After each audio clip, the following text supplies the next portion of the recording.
જો વિદ્યાર્થી મિત્રો આપણે 9મા પાઠની અંદર પાણી, ammonia, hydrogen fluoride, hydrogen chloride આ બધામાં સહસંયોજક બન જોયા હતા. આજે આપણે 9મા પાઠની અંદર મિથેન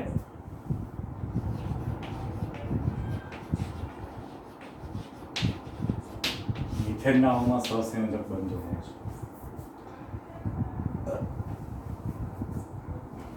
જો મિથેનના અણુમાં સહસંયોજક બન જોશો તમે તો મિથેનમાં કાર્બન ઇલેક્ટ્રોન રચના છે 2 4 અને હાઇડ્રોજનની ઇલેક્ટ્રોન રચના છે 1. બરાબર. અને અષ્ટક રચના પ્રાપ્ત કરવા માટે 4 ઇલેક્ટ્રોનની જરૂર છે અને દ્વિક રચના પૂર્ણ કરવા માટે 1 ઇલેક્ટ્રોનની જરૂર છે. એટલે હાઇડ્રોજનના જે 4 પરમાણુ છે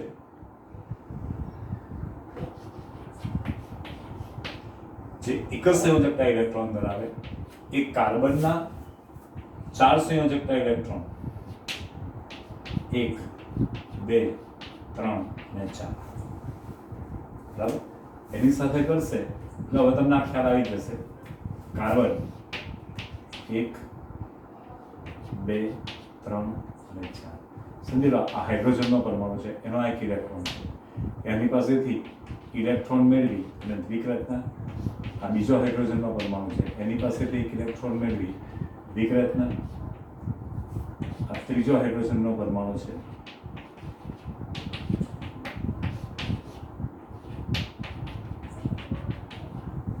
બરાબર. આ બધા દ્વિક રચના છે અને આજે થઈ ગઈ એની અષ્ટક રચના થઈ ગઈ, બરાબર. એટલે અષ્ટક રચના છે અને આજે છે આ બે માટે પણ કહી શકાય આ દ્વિક રચના છે. અને જેનો આકાર બનાવશે ને એ જો આ રીતે 1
જે મિથેનના અણુમાં સહસંયોજક.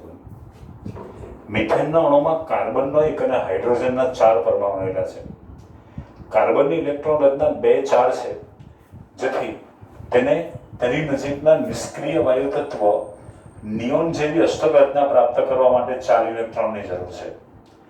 જ્યારે હાઇડ્રોજનની ઇલેક્ટ્રોન રચના 1 છે, જેથી તેને તેની નજીકના નિષ્ક્રિય વાયુ તત્વ હિલિયમ જેવી દ્વિક સમૃદ્ધ રચના પ્રાપ્ત કરવા માટે 1 ઇલેક્ટ્રોનની જરૂર છે.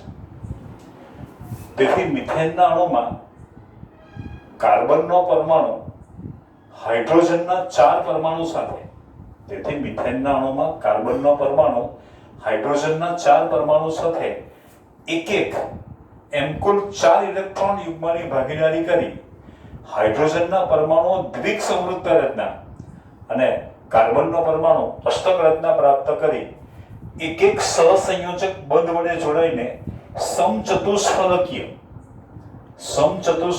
આણ્વીય રચના બનાવે, જેમાં બે નજીકના સહસંયોજક બંધ વચ્ચેનો ખૂણો 109.28 હોય છે.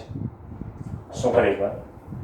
તેથી મિથેનના અણુમાં કાર્બનનો પરમાણુ હાઇડ્રોજનના 4 પરમાણુ સાથે એક એમ કુલ 4 ઇલેક્ટ્રોન યુગ્મની ભાગીદારી કરી હાઇડ્રોજનના પરમાણુઓ દ્વિક સમૃદ્ધ રચના અને કાર્બનનો પરમાણુ સમૃદ્ધ અષ્ટક રચના પ્રાપ્ત કરી એક સહસંયોજક બંધ વડે જોડાઈને સમચતુષ્ફલકીય આણ્વીય રચના બનાવે, જેમાં બે નજીકના સહસંયોજક બંધ વચ્ચેનો ખૂણો 109.28. તમે જો આ રીતે હશે. આ સેન્ટરમાં કાર્બનનો પરમાણુ છે, આ 3 હાઇડ્રોજનના પરમાણુ અને ચોથો હાઇડ્રોજનનો પરમાણુ અહીંયા હશે. આ સમચતુષ્ફલકીય આણ્વીય રચના કહેવાય. બરાબર છે? આ છે મિથેન. જો આમાં તમારે આની પ્રેક્ટિસ કરવી પડશે તો તમને આવશે. ચાલો પછી જે કાર્બન ડાયોક્સાઇડ અણુમાં સહસંયોજક. હવે કાર્બન ડાયોક્સાઇડમાં કાર્બનનો પરમાણુ છે, કાર્બનની ઇલેક્ટ્રોન રચના છે 2 4, એટલે એની નજીકના નિષ્ક્રિય વાયુ તત્વ નિયોન જેવી સમૃદ્ધ અષ્ટક રચના પ્રાપ્ત કરવા માટે 4 ઇલેક્ટ્રોનની જરૂર છે. અને ઓક્સિજનના પરમાણુની ઇલેક્ટ્રોન રચના છે 2 6, એને પણ એની નજીકના નિષ્ક્રિય વાયુ તત્વ નિયોન જેવી સમૃદ્ધ અષ્ટક રચના પ્રાપ્ત કરવા માટે 2 ઇલેક્ટ્રોનની જરૂર છે.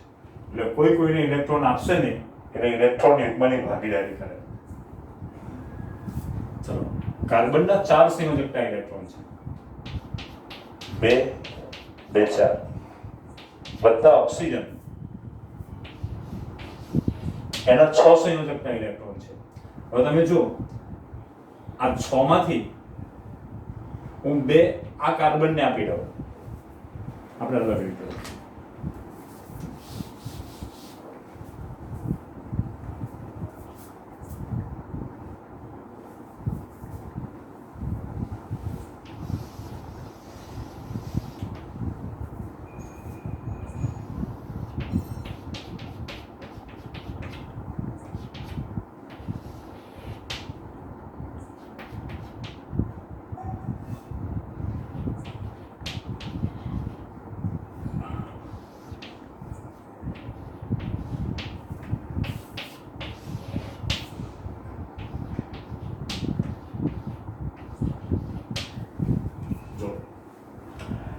ઓક્સિજનનો પરમાણુ અને 2 ઇલેક્ટ્રોન આપી દે, ઓક્સિજનનો પરમાણુ અને 2 ઇલેક્ટ્રોન આપી દે, તને અષ્ટક રચના પૂર્ણ થઈ જાય.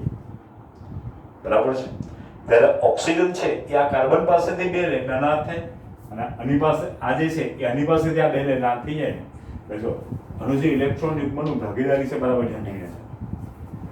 સેન્ટરમાં કાર્બન છે, બરાબર, એના 2 2 4 ઓક્સિજનના પરમાણુ પાસેથી 2 ઇલેક્ટ્રોન લેશે.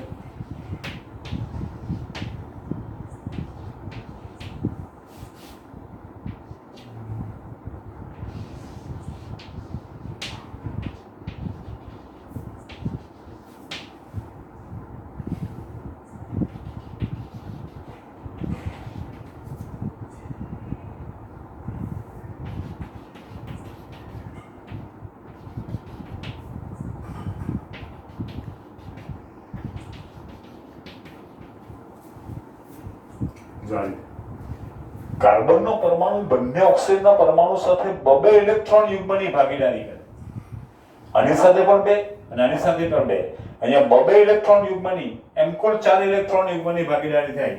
એટલે તમે જો અહીંયા O double bond C double bond,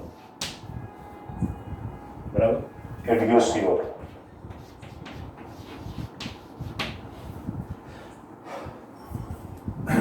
જેને સાબની રજૂઆત જો આવડતું હોય ને તો તમારા માટે એકદમ સિમ્પલ છે. કાર્બન ડાયોક્સાઇડના એક અણુમાં કાર્બનનો એક અને ઓક્સિજનના 2 પરમાણુ, એમ કુલ 3 પરમાણુઓ રહેલા છે.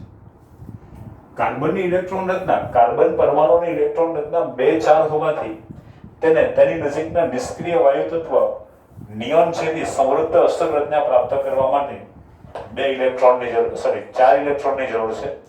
જ્યારે ઓક્સિજનના પરમાણુની ઇલેક્ટ્રોન રચના 2 6 હોવાથી તેને પણ તેની નજીકના નિષ્ક્રિય વાયુ તત્વ નિયોન જેવી સમૃદ્ધ અષ્ટક રચના પ્રાપ્ત કરવા માટે 2 ઇલેક્ટ્રોનની જરૂર છે. તેથી CO2 ના અણુમાં કાર્બનનો પરમાણુ બંને ઓક્સિજનના પરમાણુ સાથે બંને ઓક્સિજનના પરમાણુ સાથે 2 ઇલેક્ટ્રોન યુગ્મની ભાગીદારી કરી 2 સહસંયોજક બંધ વડે જોડાય છે. 2 સહસંયોજક બંધ વડે જોડાય છે. જો આની તમે વારંવાર પ્રેક્ટિસ કરશો ને તો જ આવડશે, અધરવાઇઝ નહીં આવે. બરાબર છે?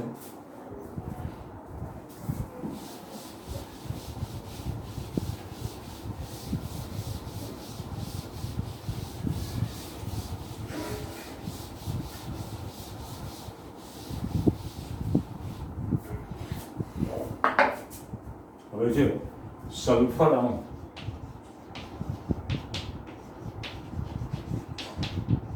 માં સહસંયોજક બંધ અથવા તો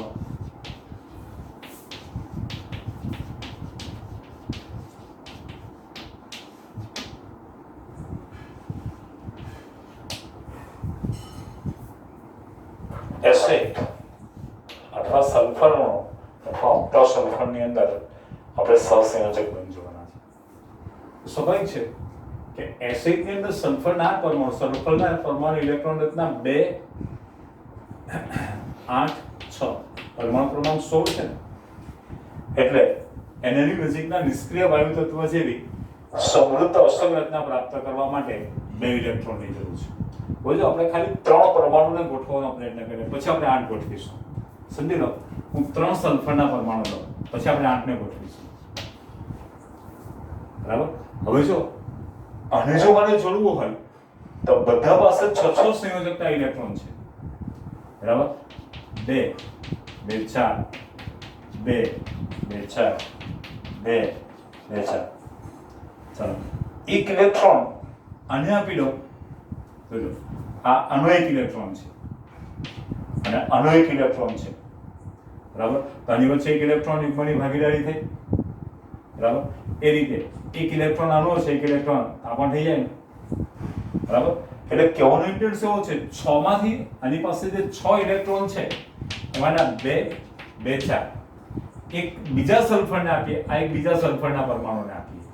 બરાબર? એવો સેમ બીજો સલ્ફરનો પરમાણુ છે, એ પણ કરશે 2 2 4. એક આની પાસેથી લેશે અને બીજો આને આપશે. તો તમે જો આ બધા એક એક સહસંયોજક બંધથી જોડે ને, જો કેવી રીતે કરવાનું છે બહુ ધ્યાનથી જોજો.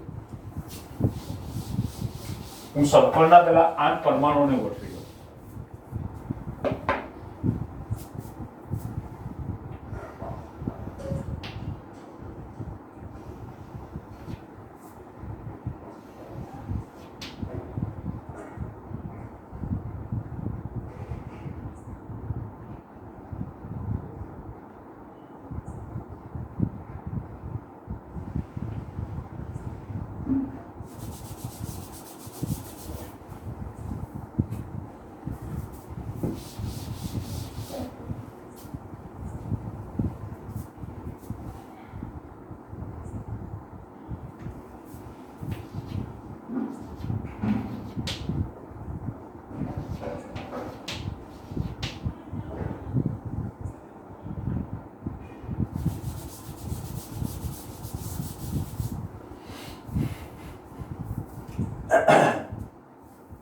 બરાબર ધ્યાનથી જોજો. આપણે સલ્ફરના 8 પરમાણુ ગોઠવીએ કરીને.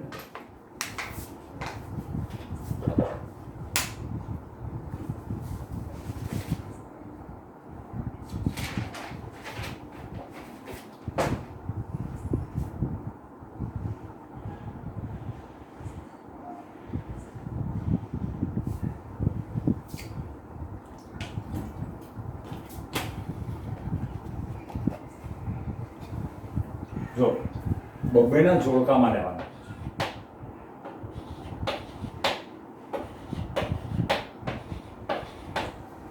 થઈ ગયા?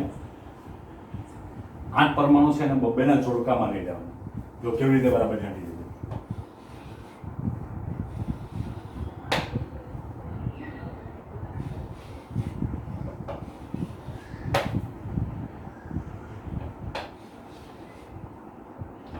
હા, ખાલી મેઇન તમે પેલા ગોઠવો ને એ જ બરાબર ધ્યાનથી લઈ લેવાનું.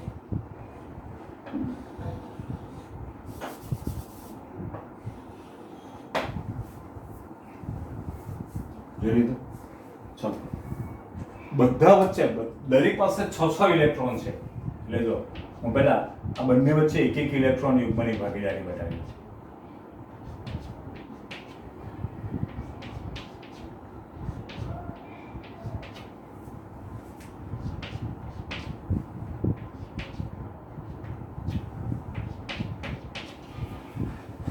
મેં એટલા માટે એક ઇલેક્ટ્રોન યુગ્મની ભાગીદારી બતાવી કે એમાં આના જે 6 સંયોજકતા ઇલેક્ટ્રોન છે એમાંનો એક આને આપશે, એક આને આપશે.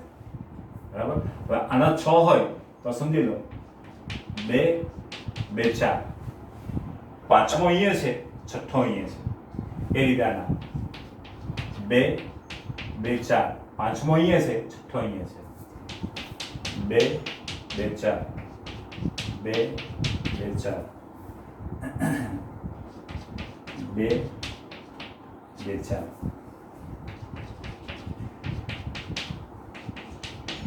અને તમે 2 વાર પ્રેક્ટિસ કરશો ને તો જ તમને આવશે. બરાબર? હવે અસલ રચના પૂર્ણ કરે ત્યારે બહુ જોઈને કરવાનું. જો ના 2 2 4, 2 6 2 8.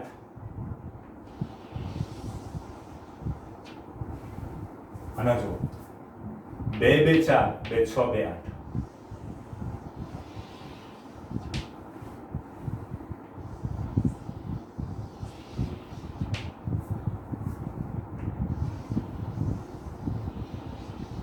દરેકે દરેકનો અસ્ત્ર રચના પૂર્ણ થશે.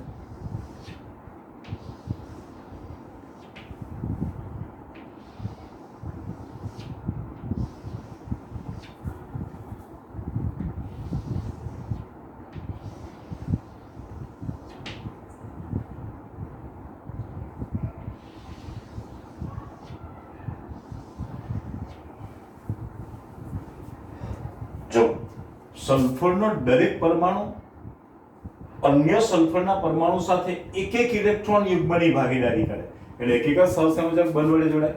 પણ અહીંયા જે રચના બનાવશે ને વલય આકારની રચના,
હવે જો આપણી બુકની અંદર પ્રશ્નની અંદર ફક્ત એવું લખેલું છે કે સલ્ફરના અણુમાં બિંદુ નિરૂપણ કરો. બિંદુ નિરૂપણ એટલે ઇલેક્ટ્રોન યુગ્મની ભાગીદારી.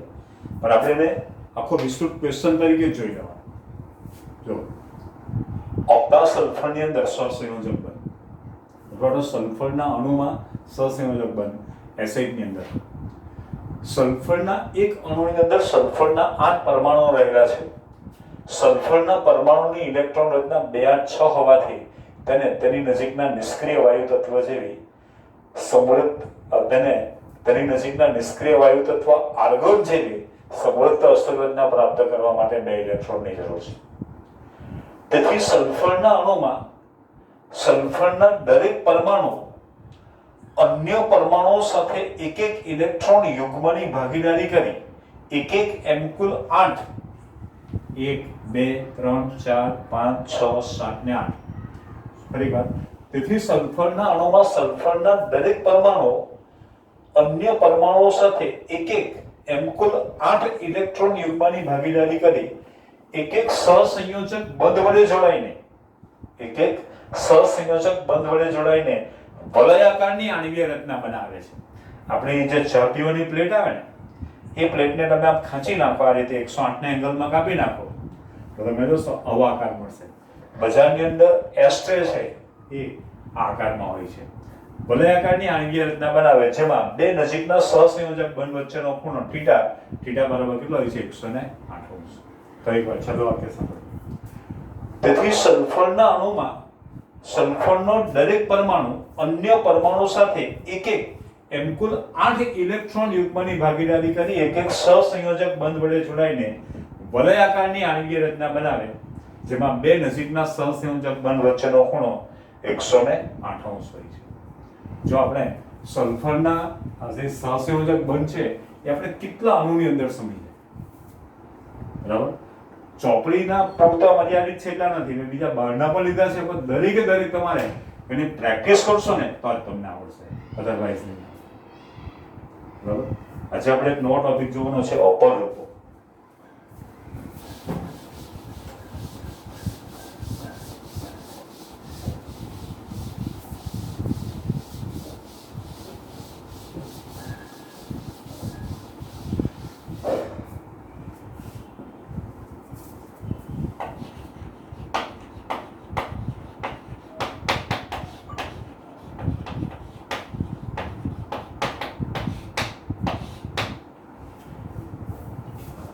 જ્યારે કોઈ રાસાયણિક તત્વ એક કરતા વધારે સ્વરૂપે મળી આવે તે સ્વરૂપોને એકબીજાના બહુરૂપો અથવા તો અપરૂપો કહે છે. દાખલા તરીકે કાર્બનના બે પ્રકારના બહુરૂપો હોય, સ્ફટિકમય અને અસ્ફટિકમય. અસ્ફટિકમયમાં આવશે ને કોલસો, કાર્બન બ્લેક, કોક, આ બધા અસ્ફટિકમયમાં આવશે. સ્ફટિકમયમાં આવશે હીરો, ગ્રેફાઇટ, ફુલરીન, આ બધા સ્ફટિકમયમાં આવશે. સલ્ફર પણ આવશે, રહંબિક સલ્ફર, મોનોક્લિનિક સલ્ફર. ફોસ્ફરસ હોય તો પણ રાતો ફોસ્ફરસ, કાળો ફોસ્ફરસ અને પીળો ફોસ્ફરસ. બરાબર? 3 એના બહુરૂપ આવશે. આપણી બુકમાં કાર્બનના અપરૂપો જોવાના. કાર્બનના અપરૂપો એની અંદર ફક્ત સ્ફટિકમય, અસ્ફટિકમય નહીં, એના 3 અપરૂપો છે. હીરો,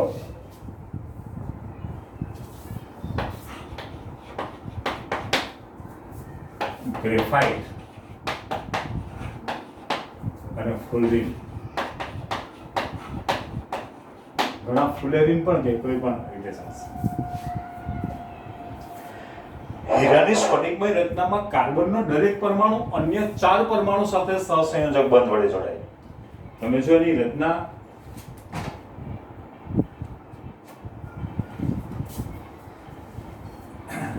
સમજી લો, આ કાર્બનનો પરમાણુ છે, ત્યાં 3 તો ખરો અને આ ચોથો આ રીતે જોડાશે. કાર્બનનો દરેક પરમાણુ અન્ય 4 પરમાણુ સાથે સહસંયોજક બંધ વડે જોડાય. અને તમે જો તો આ એક પ્રકારની પેલામાં સમતલીય રચના છે. આ જ્યારે તમે જોશો સ્ફટિકમય રચના છે એ સેમ તમે મિથેનના અણુઓ જેવી બનાવશે. બરાબર છે? આ હીરામાં થઈ ગયું. જ્યારે ગ્રેફાઇટમાં કાર્બનનો દરેક પરમાણુ અન્ય 3 પરમાણુ સાથે સહસંયોજક બંધ વડે જોડાય.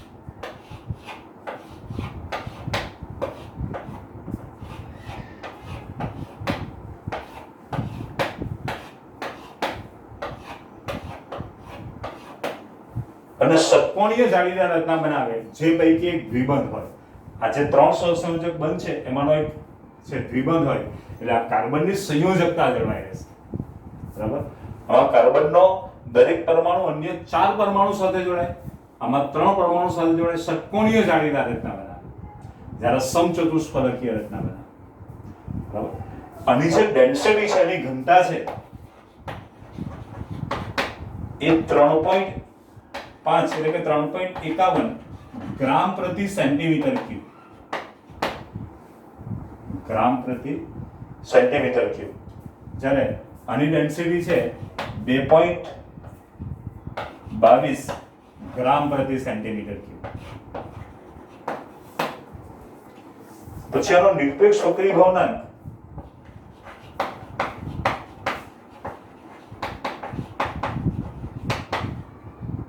2.42 છે. ઘણી જગ્યાએ 2.5 પણ લખેલા ફિક્સ છે. 2.42 છે નિરપેક્ષ વક્રી ભવનાંક. તમને 10મા પાઠની અંદર આવી ગયો છે સાપેક્ષ વક્રી ભવનાંક અને નિરપેક્ષ વક્રી ભવનાંક. બરાબર. આજે છે કે ઉષ્મા અને વિદ્યુતના સુવાહક છે. ઉષ્મા અને વિદ્યુતના સુવાહક છે. જો તમે કાર્બનને ઊંચા દબાણ અને ઊંચા તાપમાને લઈ જાઓ, કાર્બનને ઊંચા દબાણ અને ઊંચા તાપમાને લઈ જાઓ ત્યારે એ હીરામાં પરિણમે. બરાબર. જે પ્રમાણમાં ખૂબ જ નાના હોય, જે કુદરતી રીતે મળતા હીરા કરતા એને અલગ પાડવા થોડોક મુશ્કેલ છે. એટલે પરીક્ષામાં આવી જાય આપણને પૂછી શકાય. પછી ખાસ એક અગત્યનું છે ફુલરીન. ફુલરીનની અંદર કાર્બનના 60 પરમાણુ એકબીજા સાથે સહસંયોજક બંધ વડે જોડાય એટલે આને C60 તરીકે પણ ઓળખવામાં આવે, જેમાં 12 પંચકોણ અને 20 ષટકોણ હોય છે. 12 પંચકોણ અને 20 ષટકોણ. આ જે ફુલરીનનો આકાર છે એ તમે જોશો બકમિન્સ્ટર ફુલર એના નામની યાદમાં રાખવા, બકમિન્સ્ટર ફુલર એના નામની યાદમાં રાખવામાં આવેલો, જેને જીઓડેઝિક ડોમ ની રચના કરેલી. અને આનો આકાર એ ફૂટબોલ જેવો હોવાને કારણે એને ફૂટબોલ કાર્બન તરીકે પણ ઓળખવામાં આવે છે. એને ફૂટબોલ કાર્બન તરીકે પણ ઓળખવામાં આવે છે. બહુ જજી માહિતી નથી આપી, બે ત્રણ લીટીમાં જ આપેલી છે. ફુલરીનની અંદર કાર્બનના 60 પરમાણુ એકબીજા સાથે સહસંયોજક બંધ વડે જોડાયેલા હોય, જેથી તેને C60 તરીકે પણ ઓળખવામાં આવે, જેની રચનામાં 12 પંચકોણ અને 20 ષટકોણ હોય છે. ફુલરીનમાં પણ કાર્બનનો દરેક પરમાણુ અન્ય 3 પરમાણુ સાથે સહસંયોજક બંધ વડે જોડાય, જે પૈકી V1 છે. આ માહિતી આની અંદર નથી. બરાબર છે. પછી આ જે ફુલરીન શબ્દ એ અમેરિકાના મહાન વૈજ્ઞાનિક બકમિન્સ્ટર ફુલર એના નામની યાદમાં રાખવામાં આવેલો, જેમણે જીઓડેઝિક ડોમની રચના કરેલી. અને આ જીઓડેઝિક ડોમને જે આકાર છે ફૂટબોલ જેવો હોવાને કારણે એને ફૂટબોલ કાર્બન તરીકે પણ ઓળખવામાં આવે છે. બરાબર. આપણે 9મા પાઠમાં શું જોયું? તો મિથેનની અંદર CO2 ના અણુમાં અને એસિડની અંદર સહસંયોજક બંધ છે. અને કાર્બનના અપરૂપો, કાર્બનના 3 અપરૂપો છે: હીરો, ગ્રેફાઇટ અને ફુલરીન. હીરામાં કાર્બનના દરેક પરમાણુ અન્ય 4 પરમાણુ સાથે જોડાઈને સમચતુષ્ફલકીય રચના બનાવે. બરાબર છે. જેનામાં કાર્બનનો દરેક પરમાણુ અન્ય 3 પરમાણુ સાથે સહસંયોજક બંધ વડે જોડાઈને તમે જોશો સમતલીય જાળીદાર રચના બનાવે છે. આ સખડ પદાર્થ છે. આ લીસો અને ચીકણો પદાર્થ છે. લીસો અને ચીકણો પદાર્થ છે. અને ડેન્સિટી 3.51 ગ્રામ પ્રતિ સેન્ટીમીટર ક્યુબ, જ્યારે એની 2.22 ગ્રામ પ્રતિ સેન્ટીમીટર. નિરપેક્ષ વક્રી ભવનાંક 2.42 છે. આ ઉષ્મા અને વિદ્યુતના કેવા છે? સુવાહક છે. જો કાર્બનને ઊંચા દબાણ અને ઊંચા તાપમાને લઈ જવામાં આવે તો તે હીરામાં પરિણમે, જે પ્રમાણમાં કદમાં નાના હોય છે, પરંતુ જે કુદરતી રીતે મળતા હીરા હોય એને એનાથી અલગ પાડવા મુશ્કેલ છે. પેલી માહિતી ફૂલ થઈ ગઈ. શું નહીં આવડે તમને? આવડશે ને? બરાબર. હવે પછી આપણે 10મા પાઠની અંદર જોઈશું.